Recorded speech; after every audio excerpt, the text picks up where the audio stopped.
اعوذ باللہ من الشیطان الرجیم بسم اللہ الرحمن الرحیم الحمد للہ رب العالمین وصلی اللہ علی محمد وآلہ الطیبین الطاہرین المعصومین واللعنۃ الدائمۃ علی اعدائہم اجمعین اما بعد فقد قال اللہ تبارک و تعالی فی کلام المجید وفرقان الحمید وقول الحق بسم اللہ الرحمن الرحیم افلا یتدبرون القرآن ولو کان من عند غیر اللہ لوجدوا فیہ اختلافا کثیرا۔ عزیزان محترم، قرآن کریم ہماری ہدایت کے لیے نازل ہوا اور اللہ تعالیٰ کی وہ عظیم کتاب ہے جو انسان کو سعادت ابدی سے ہمکنار کرنے کے لیے نازل ہوئی ہے، یا یوں کہا جائے کہ انسان کی رہنمائی کے لیے اللہ تعالیٰ نے ایک روڈ میپ دیا، ایک نقشہ راہ دیا قرآن پاک کی صورت میں، اور اس انسانیت کے سفر میں اگر ہم اس روڈ میپ کو اپنے سامنے رکھیں، اس نقشہ راہ کو اپنے سامنے رکھیں تو یقیناً ہم منزل مقصود تک پہنچ سکتے ہیں، جو انسانیت کی ہدایت کا، جو انسان کا مقصد ہے۔ تو اگر ہم وعلیکم السلام اس قرآن پاک کو اپنے لیے نقشہ راہ کے طور پر لیں، ایک رہنما کے طور پر لیں گے تو یقیناً ہمارے لیے سعادت ہے اور ہم اس منزل مقصود تک پہنچ سکتے ہیں جو انسانیت کی ہدایت کے لیے، انسان کے کمال کے لیے اور انسان کی زندگی کا ہدف ہے، جو مقصد ہے اس تک پہنچنا ہے۔ عبودیت کی منزل تک پہنچنے کے لیے قرآن پاک ایک بہترین ذریعہ، ایک بہترین رہنما ہے۔ اب اس رہنما سے، اس روڈ میپ سے، اس نقشہ راہ سے ہم نے کیسے استفادہ کرنا ہے، یہ بہت اہم ہے کہ ہم کیسے اس قرآن پاک سے استفادہ کریں اور کس طریقے سے ہم اس سے ہدایت حاصل کریں کہ نتیجے میں وہ مقصد نہائی، وہ کمال کہ جس تک یہ قرآن ہمیں لے کے جانا چاہتا ہے ہم اس تک پہنچ جائیں۔ قرآن کریم میں اللہ تعالیٰ فرماتا ہے یضل بہ کثیرا ویہدی بہ کثیرا، کہ یہ قرآن، یہ کلام الہی ایسا ہے کہ اللہ اس کے ذریعے سے بہت سو کی ہدایت کرتا ہے، یضل بہ کثیرا، بہت ساروں کو گمراہ کرتا ہے۔ کیا اللہ تعالیٰ گمراہ بھی کرتا ہے؟ لیکن فرمایا کہ وما یضل بہ الا الفاسقین، اور وہ گمراہ نہیں کرتا مگر فاسقین کو، یعنی وہ لوگ جو کہ فاسق ہیں، جو نافرمان ہیں، جو اللہ کے اس دیے ہوئے فارمولے پر عمل پیرا نہیں ہیں، اس کے مخالف میں چل رہے ہیں، تو ان کے لیے گمراہی کا باعث ہے۔ پس قرآن ہدایت کرتا ہے، ہادی ہے ان لوگوں کے لیے جو اس کے دیے ہوئے اصولوں کے مطابق چلتے ہیں، ان کے لیے بہترین رہنما ہے اور ان کو منزل مقصود تک پہنچاتا ہے، اور جو اس کے دیے ہوئے فارمولے اور ان اصولوں کے برخلاف چلیں گے تو ان کے لیے گمراہی کا سبب، ان کو گمراہ کرتا ہے، یعنی کہ ان کو اپنے حال پر چھوڑ دیتا ہے۔ اللہ تعالیٰ کسی کو گمراہ نہیں کرتا بلکہ اللہ تعالیٰ جو ہے وہ اس کو اس کے حال پر چھوڑ دیتا ہے۔ خوب، اب ہم دیکھتے ہیں قرآن پاک جو ہمارے لیے ہادی ہے اور بہترین رہنما ہے، اس کو ہم کس طریقے سے اس پر ہدایت پر عمل پیرا ہوں۔ تو قرآن کریم نے جو فارمولہ دیا ہے، قرآن نے فرمایا افلا یتدبرون القرآن، کیا قرآن میں تدبر نہیں کرتے؟ اگر انسان قرآن کریم میں تدبر کرے، تدبر کے نتیجے میں کیا حاصل ہوگا؟ بس ہمارا آج ٹاپک ہے تدبر قرآن اور اس سے متعلق ہماری ذمہ داری کیا ہے۔ قرآن پاک میں چند آیات ہیں کہ جن میں واضح طور پر وضاحت کے ساتھ تدبر کا حکم دیا ہے کہ قرآن میں تدبر کرو۔ پہلی آیت سورہ نساء کی آیت نمبر 82 ہے، اللہ تعالیٰ فرماتا ہے افلا یتدبرون القرآن، کیا یہ قرآن میں تدبر نہیں کرتے؟ یا ولو کان من عند غیر اللہ لوجدوا فیہ اختلافا کثیرا، کہ اگر یہ قرآن دوسروں کی، اللہ کے غیر کی طرف سے ہوتا تو حتماً اس میں اختلاف پاتے، اس میں ٹکراؤ پاتے، اس میں نقص پاتے۔ اگر قرآن میں تدبر کرے تو اس تدبر کے نتیجے میں ان کو معلوم ہو جائے گا کہ قرآن میں کوئی نقص نہیں ہے، کوئی عیب موجود نہیں ہے، کوئی فالٹ موجود نہیں ہے، کوئی اختلاف موجود نہیں ہے۔ دوسری آیت ہے سورہ مومنون کی آیت نمبر 68، فرمایا افلم یدبروا القول ام جاءہم ما لم یأت آباؤہم الاولین، کہ کیا انہوں نے اس قول میں، یعنی اس قرآن پاک میں، اس عظیم قول جو کہ قول الہی ہے، اس میں تدبر نہیں کیا انہوں نے، یا ان کے پاس ایسی چیز آئی ہے جو ان کے آباء الاولین، ان سے پہلے والے جو آباء و اجداد ہیں ان کے پاس ایسی چیز یا ایسا کلام نہیں آیا تھا۔ یعنی یہاں پہ یہ بیان کرنا مقصود ہے کہ قرآن کریم کوئی ایسا کلام نہیں ہے کہ پہلی دفعہ نازل ہوا اللہ کی طرف سے، نہیں، اللہ کی طرف سے اس سے پہلے بھی کلام آتے رہے ہیں، گزشتہ امتوں کے اوپر بھی اللہ کی طرف سے کلام آیا ہے، تو لہٰذا یہ قرآن پاک ایسی چیز نہیں ہے کہ جو کہ عجیب چیز ہو اور لوگ اس کو سمجھ نہ سکتے ہوں یا اس وجہ سے تعجب میں مبتلا ہو گئے ہیں۔ لہٰذا فرمایا کہ کیا یہ تدبر نہیں کرتے اس قول پر، یا ان کے پاس ایسی چیز آئی ہے جو اس سے پہلے گزشتہ امتوں پر نہیں آئی تھی، گزشتہ امتوں ان کے آباؤہم الاولین، ان کے پہلے والے اجداد کے اوپر بھی اس طرح کی کلام اللہ کی طرف سے نازل ہوا ہے، پس گزشتہ صحیفوں کی طرف بھی اشارہ ہے۔ السلام علیکم۔ اسی طرح ایک اور آیت ہے سورہ صاد کی آیت نمبر 9، بہت اہم آیت ہے تدبر قرآن کے حوالے سے، فرمایا کتاب انزلناہ الیک لیدبروا آیاتہ ولیتذکر اولو الالباب، کہ یہ قرآن پاک وہ کتاب بابرکت کتاب ہے جسے ہم نے نازل کیا، انزلناہ، ہم نے نازل کیا، کس لیے نازل کیا؟ لیدبروا آیاتہ، تاکہ اس کی آیات میں تدبر کریں، اور ولیتذکر اولو الالباب، اور اولو الالباب، عقل و فہم رکھنے والے، عقل و شعور رکھنے والے افراد اس سے تذکر حاصل کریں۔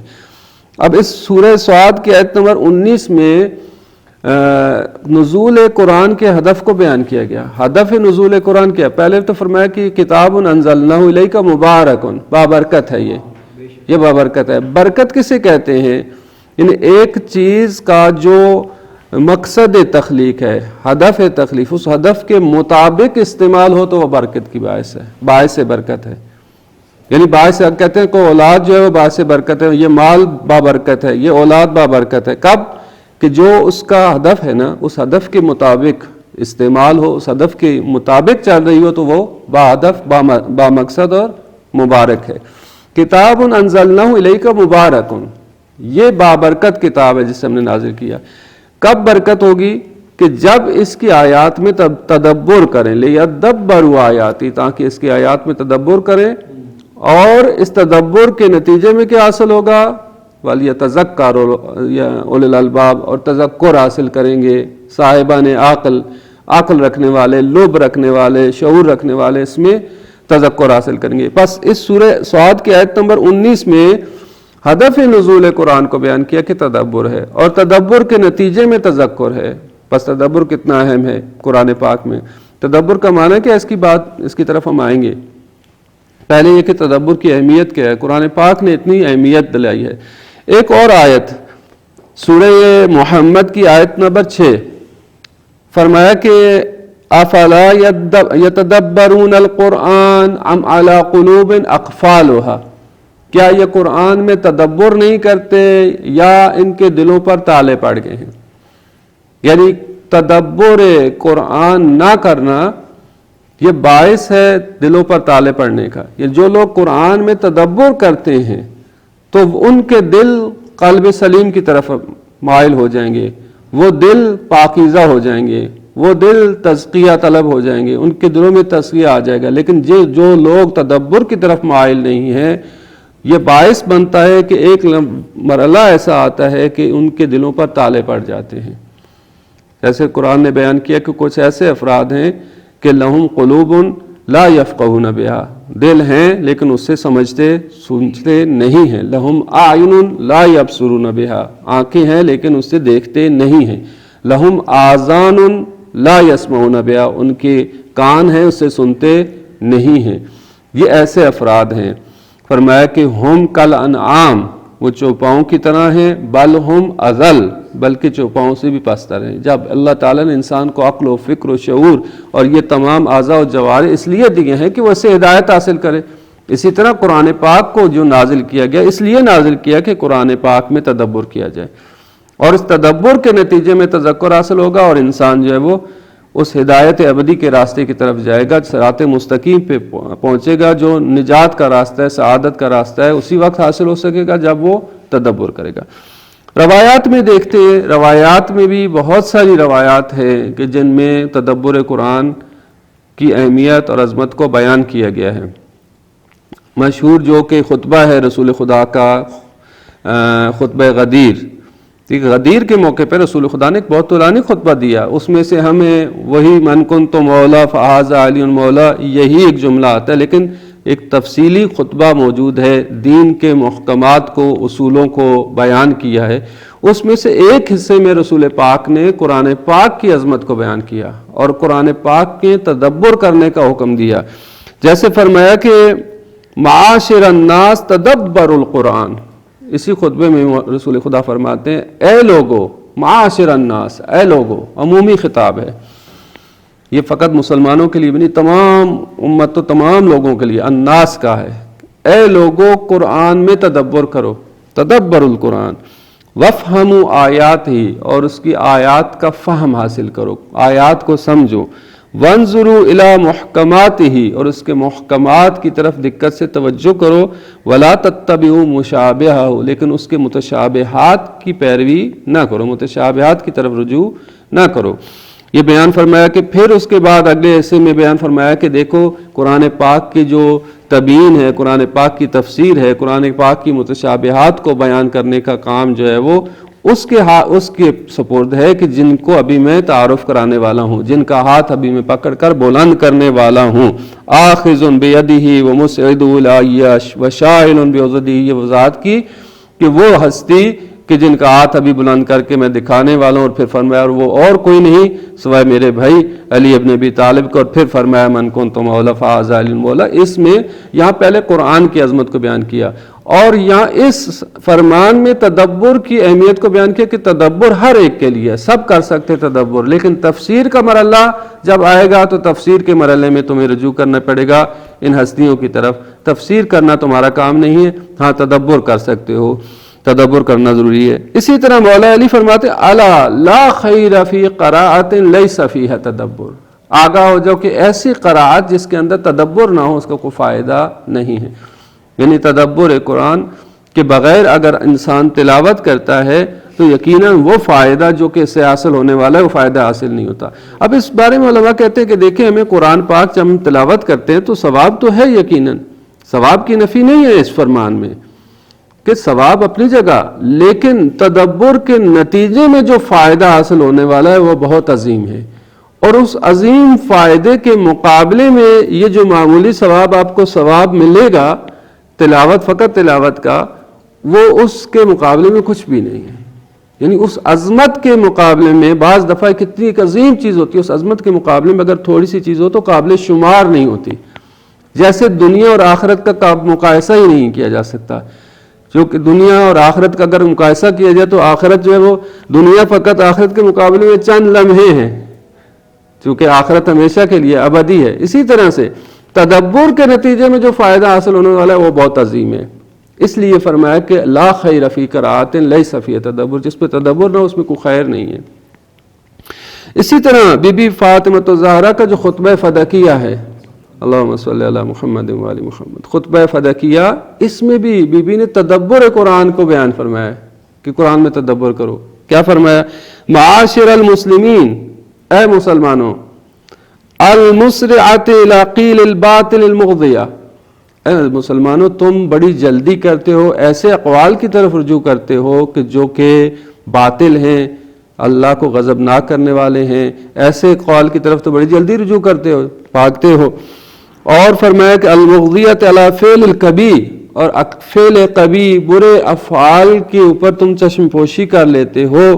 فرمایا افلا یتدبرون القرآن، بی بی نے وہ آیت ذکر کر دی، افلا یتدبرون القرآن ام علی قلوب اقفالها، کیا یہ قرآن میں تدبر نہیں کرتے یا ان کے دلوں پر تالے پڑ گئے ہیں۔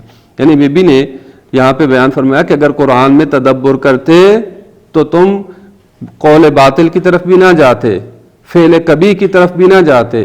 یہ تدبر قرآن تمہیں روک دیتا قول باطل کی طرف جانے سے بھی اور فعل کبھی کی طرف جانے سے بھی روک دیتا. اسی طرح امام جعفر صادق علیہ السلام سے نقل ہے صلی اللہ محمد کہ امام سے یہ ان کی سیرت یہ بیان کی جاتی ہے کہ جب بھی امام قرآن پاک کی تلاوت شروع کرتے تھے دائیں ہاتھ میں قرآن پاک کو لیتے بوسہ دیتے اور قرآن پاک کو دائیں ہاتھ میں لینے کے بعد یہ دعا پڑھتے تھے بسم اللہ اللہم لا تجعل قراءتی قراءتا لا تدبر فیہا کہ اے اللہ میری اس قراءت کو جب میں تلاوت کر رہا ہوں تو میری اس قراءت کو ایسی قراءت قرار نہ دینا جس کے اندر تدبر نہ ہو. یعنی یہ امام فرما رہے ہیں کہ ایسی قراءت قرار نہ دینا جس میں تدبر نہ ہو. بل جعلنی اتدبر آیاتی و احکامہ بلکہ مجھے قرار دے اس طرح سے کہ میں اس قرآن پاک کی آیات میں تدبر بھی کروں اس کی احکام میں تدبر کروں. یعنی اس طریقے سے میں قرآن پاک کی تلاوت کروں کہ میں تدبر کرتے ہوئے قرآن پاک کی تلاوت کروں. بس تدبر کی اہمیت عظمت ہمیں پتہ چلی کہ تدبر قرآن کتنا عظمت کا حامل ہے اور کتنی اہمیت, اور ہماری ذمہ داری یہ ہے کہ ہم قرآن پاک کی تلاوت اس طرح سے کریں کہ تدبر کریں.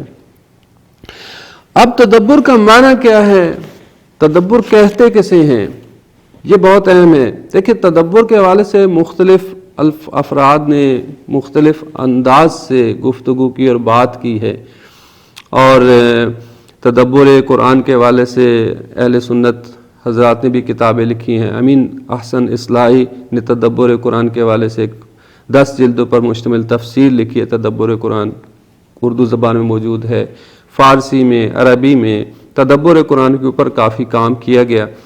اور تدبر قرآن ایک ایسا ٹاپک ہے جس نے ہر ایک نے اپنے حساب سے بات کی ہے. معمولاً کہا جاتا ہے تدبر یعنی غور و فکر, لیکن تدبر در حقیقت غور و فکر نہیں. تدبر یہ غور و فکر تو ایک ابزار ہے, ایک آلہ ہے, ایک طریقہ ہے تدبر تک پہنچنے کا. ٹھیک ہے, جب ہم کہتے ہیں قرآن میں تدبر کرو تو تدبر کا مطلب فقط یہ نہیں ہے کہ غور و فکر کرو, نہیں, غور و فکر ذریعہ ہے, وسیلہ ہے تدبر تک پہنچنے کا. یہ ذریعہ ہے, یہ وسیلہ ہے. جیسے عقل کا استعمال انسان کرتا ہے, عقل وسیلہ بنتا ہے اس چیز تک پہنچنے کا. اسی طرح تدبر جب آپ کہتے ہیں غور و فکر تو غور و فکر ایک وسیلہ ہے, ایک ذریعہ ہے تدبر تک پہنچنے کے لیے.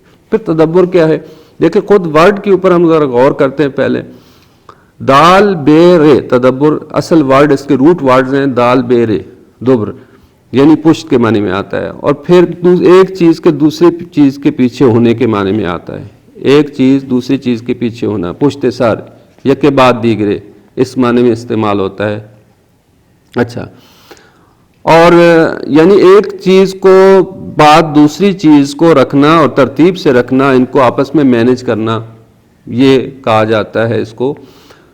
تدبر ورڈ جو ہے یہ نکلا ہے تدبیر سے, اصل ورڈ ہے تدبیر, تدبیر سے تدبر ہے.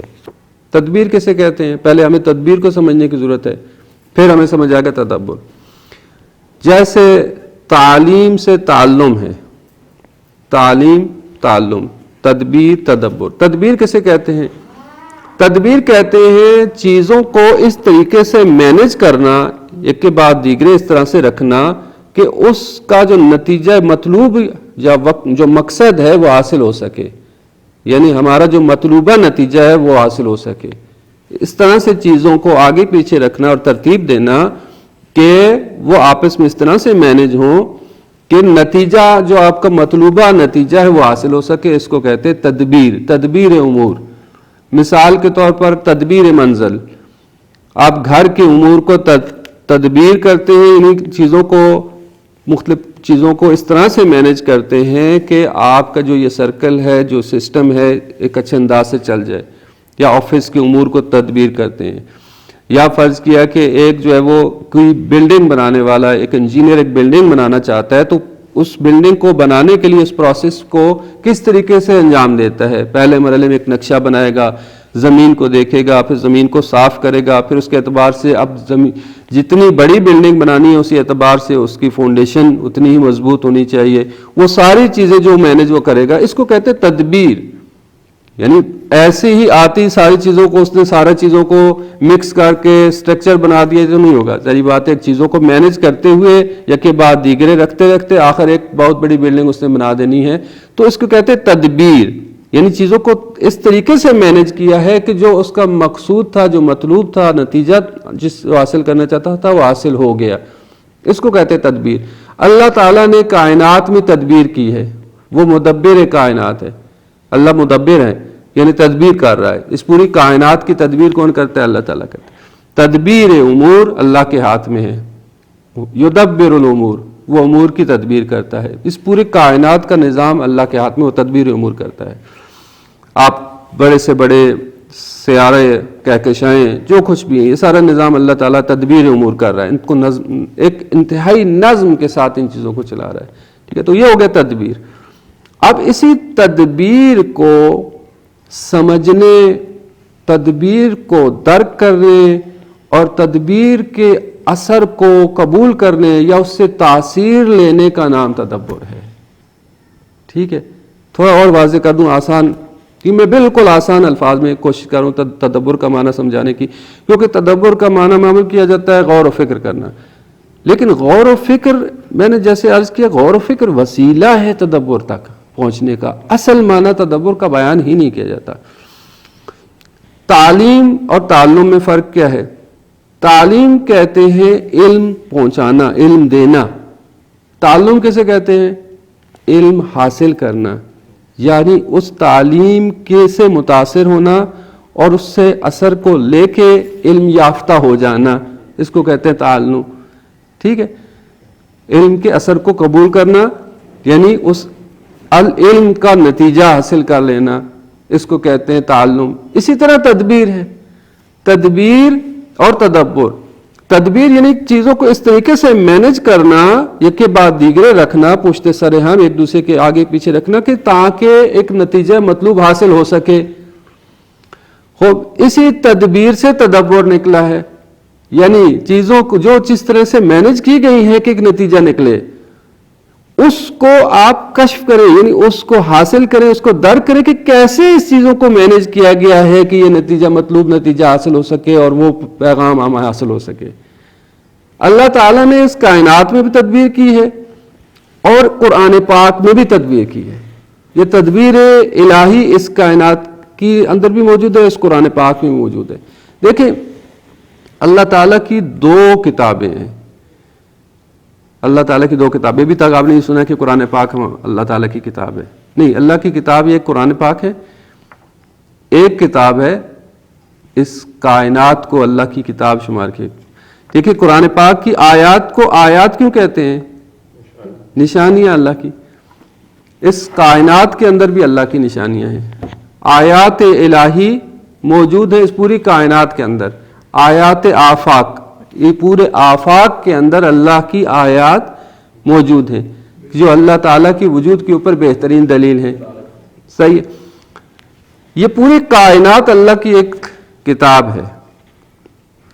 اللہ کی ایک کتاب ہے کہ جس کے اندر اللہ کی آیات پھیلی ہوئی ہیں.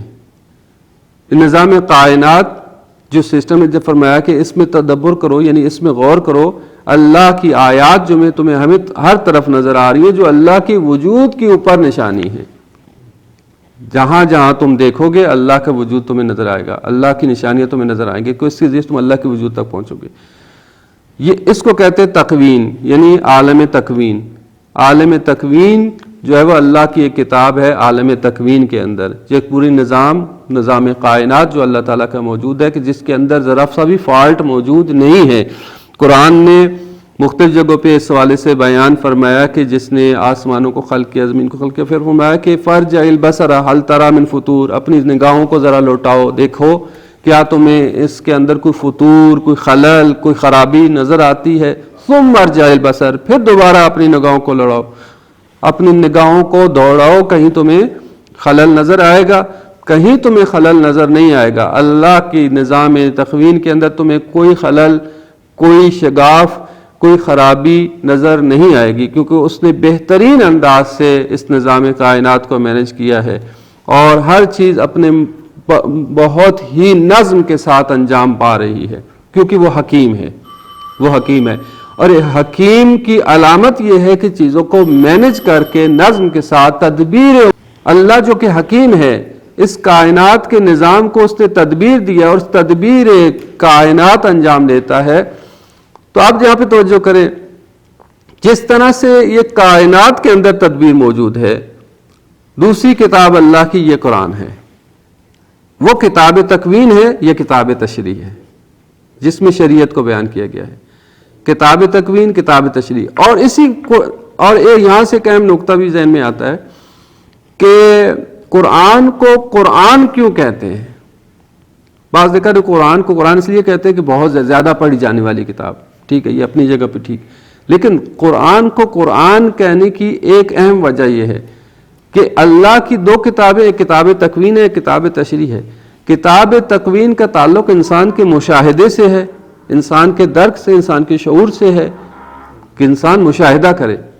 وہ پڑھنے والی کتاب نہیں ہے، اس میں آیات الہی موجود ہیں جس کا تعلق پڑھنے سے نہیں ہے، مشاہدے سے ہے. ٹھیک ہے، لیکن ایک اور کتاب ہے جو قرآن کی صورت میں ہے، اس میں بھی آیات موجود ہیں، اس کا تعلق ہے پڑھنے سے. یعنی اللہ کی وہ کتاب جس کا تعلق پڑھنے سے ہے، اس کو قرآن کہا گیا ہے.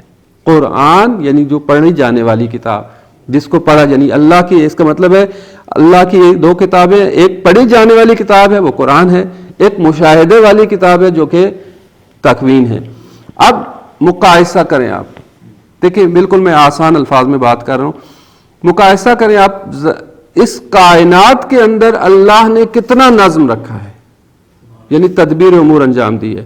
اللہ نے تدبیر کی ہے، بر وقت وقت کے اوپر سورج طلوع ہو، وقت پر غروب ہو، وقت پر رات ہے دن آئے، چاند وقت پر نمودار ہو، موسم وقت پہ بدلتے ہیں، آتے ہیں جاتے ہیں. صحیح، پورا نظام، پورا سسٹم بڑے نظم کے ساتھ چل رہا ہے اللہ تعالیٰ کا. یہ ہمارا فقط نظام شمسی نہیں ہے، بلکہ خربوں کے حساب سے جو ہے وہ کہکشائیں موجود ہیں اور سسٹمز موجود ہیں. یہ تو ایک نظام شمسی ہے ہمارا، باقی جگہوں پہ بھی اسی طرح ہر جگہ اللہ تعالیٰ کے نظام و سسٹم و تدبیر امور موجود ہے. اللہ جو کہ حکیم ہے، جو اس نے کائنات کے اندر تدبیر انجام دی ہے، تو کیا ممکن ہے کہ اللہ تعالیٰ قرآن کریم میں تدبیر نہ کرے اور بغیر کسی تدبیر کے ایسی ہی آیات کو آگے پیچھے اسی طرح سے کر کے ہمیں نسخہ دے دے کہ اب اس میں سے ڈھونڈو، جہاں تمہیں مرضی کی کوئی آیت ملتی ہے لے لو، جہاں سے تمہیں کوئی ہدایت ملتی ہے لے لو اور تم جانو اور تمہارا کام. نہیں، ایک عاقل، ایک حکیم ایک آرٹیکل بھی لکھتا ہے نا، تو اس کے اندر بھی بڑا اس کو مینج کرتا ہے، الفاظ کا چناؤ کرتا ہے، جملات کا آپس میں ربط ہوتا ہے، پھر پیراگراف ہوتا ہے، پھر ان پیراگرافوں کا آپس میں ربط ہوتا ہے، پھر ایک کلی نچوڑ ہوتا ہے. تو ایک آرٹیکل بھی لکھتا ہے، ایک کتاب لکھتا ہے. تو ہر کتاب کے اندر جو ہے وہ ایک عاقل، ایک حکیم جب کتاب لکھتا ہے تو اس کتاب میں الفاظ کا آپس میں ربط ہے، جملات کا آپس میں ربط موجود ہے، پیراگراف ہے، پھر ہر پیراگراف کا اس طرح آپس میں ربط موجود ہے، پھر ایک چیپٹر موجود ہے، چیپٹرز کا آپس میں ربط موجود ہے، ایک وہ ہدف، ایک پیغام دیتا ہے اس پوری کتاب کے اندر. قرآن پاک بھی اسی طرح سے. اللہ تعالیٰ نے قرآن پاک کے اندر الفاظ، کلمات کے اندر ربط موجود ہے. ٹھیک ہے، کلمات میں بھی تدبیر کی ہے، پھر ان کلمات سے مل کر آیت بنتی ہے، آیت کے اندر بھی تدبیر موجود ہے، تدبیر الہی موجود ہے، اور آیات کو ملا کے ایک سورت بنتی ہے، اس سورت کے اندر بھی تدبیر موجود ہے. بس اس تدبیر الہی کو سمجھنا کہ کس طریقے سے اللہ نے یہاں پہ تدبیر فرمائی ہے ہماری ہدایت کے لیے، اور کس طریقے سے جہاں پہ کلمات کے درمیان، آیات کے درمیان ربط موجود ہے اور ہمیں جو ہدایت کی طرف لے کے گئے ہیں، اس تدبیر الہی کو سمجھنے کا نام تدبر ہے، اور اس سے اثر قبول کرنے کا نام تدبر ہے. سمجھنا اور اثر قبول کرنا.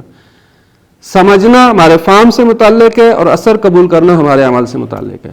بس تدبر فقط سمجھنے یا غور و فکر کو نہیں کہتے. تدبر یعنی اس تدبیر الہی کو حاصل کرنا، کشف کرنا اپنے پورے وجود کے ساتھ، اور پھر اس کو اپنے وجود کے اوپر لاگو کرنا. سمجھنا، فہم حاصل کرنا اور اس پر عمل پیرا بھی ہونا، اس سے اثر کو قبول کرنا، تاثیر ہونا ہمارے اوپر، اس کو کہتے تدبر. اور اگر ہم اس طرح سے تدبر کریں تو یقیناً جو ہے وہ قرآن ہمارے لیے ہادی ہے، قرآن ہمارے لیے رہنما ہے، قرآن ہمیں ہدایت کی طرف لے کے جانے والا ہے۔ تو لہٰذا قرآن پاک میں ہمیں تدبر کرنے کا حکم دیا گیا ہے۔ قرآن میں تدبر تو مجموعی طور پر قرآن پاک میں جو ہے تقریباً 44 ایسے ورڈز ہیں جن میں تدبر یا اس سے ملتے جلتے الفاظ ہیں جن میں کہا گیا تدبر کرو، اور 4 آیات میں نے بیان کی کہ جن میں خصوصیت کے ساتھ جو ہے وہ تدبر کا حکم دیا گیا ہے۔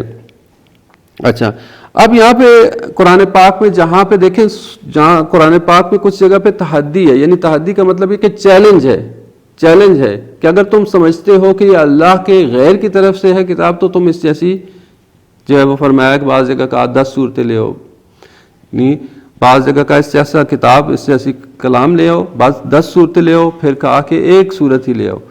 یعنی جہاں پہ تحدی یا چیلنج کیا گیا ہے وہ ایک صورت کا، یعنی ایک صورت سے کم نہیں ہے، کم از کم ایک صورت، یعنی ایک صورت جو ایک مجموعہ ہے، ایک کامل مجموعہ ہے۔ ایک صورت کو صورت بھی اسی لیے کہتے ہیں کہ وہ ایک طرح کی دیوار، سور البلد بھی کہا گیا ہے کہ دیوار ہوتی ہے یا جو ہے علامت ہے، ایک خاص ہدف، ایک خاص پیغام لے کے ہر صورت لے کے آئی ہے، جو انسان کی ہدایت کے لیے بہترین پیغام موجود ہوتا ہے۔ ہر صورت اپنے اندر اس خاص پیغام کو لی ہوتی ہے۔ تو لہٰذا جب چیلنج کیا گیا تو چیلنج کم از کم بھی ایک صورت کا کہ یعنی یہ نہیں کہا کہ چند آیتیں لے آؤ، ممکن ہے چند آیتیں کو لے آتا، لیکن ایک صورت، مکمل ایک صورت کوئی بھی نہیں لا سکتا، کیونکہ وہ اللہ تعالیٰ کا ایک بہترین معجزہ ہے، اور معجزہ الہی قرآن پاک کو معجزہ ہونا بھی اس جہت سے کہ کوئی بھی اس جیسا کلام نہیں لا سکتا۔ تو یہ چیلنج جو کیا گیا ہے کم از کم ایک صورت کے اوپر کیا گیا ہے کہ اس جیسا کلام لے آؤ، جیسی 10 صورتیں لے آؤ، جیسی ایک صورت ہی لے آؤ،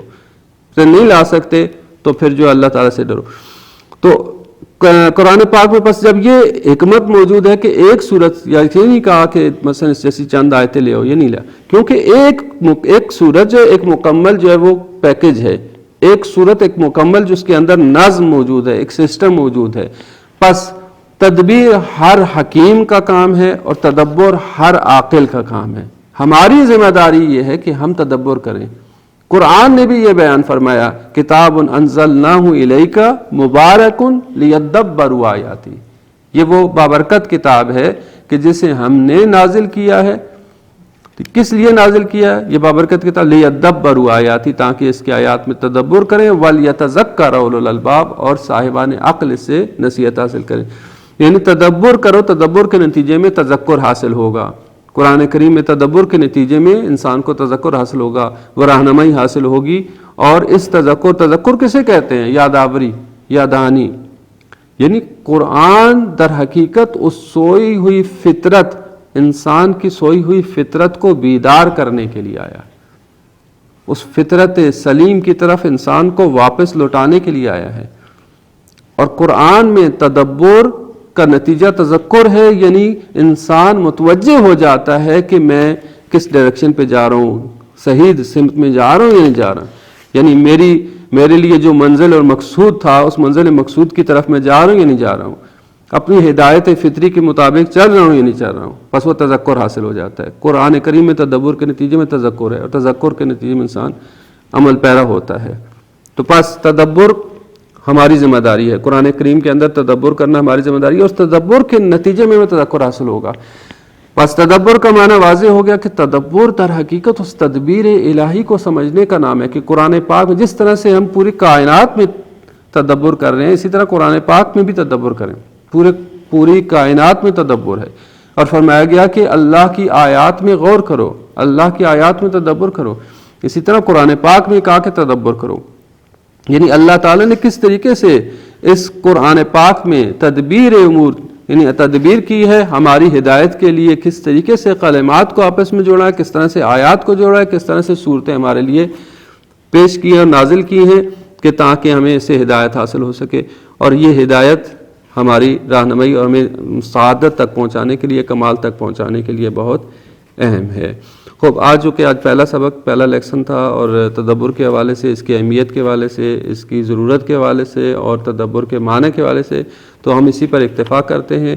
انشاءاللہ آئندہ جلسات میں ہم مختلف صورتوں کو پریکٹیکلی ہم تدبر کر کے وہ اس چیز کو وضاحت کرنے کی کوشش کریں گے کہ قرآن پاک میں ہم کیسے تدبر کر سکتے ہیں، اور قرآن پاک کی یہ صورتیں کس طریقے سے ہمارے لیے ہدایت کا باعث ہیں اور کتنا عمدہ پیغام نکلتا ہے۔ اگر ہم اس طرح سے آیات، کلمات اور آیات اور صورتوں میں تدبر کریں تو کتنا عمدہ اور کتنا اہم نتیجہ ہم جو ہے وہ ان سے لے سکتے ہیں، اور کس طریقے سے قرآن پاک ہماری ہدایت کا سبب بن سکتا ہے اور ہمیں کمال اور سعادت کی طرف راہنمائی کر سکتا ہے۔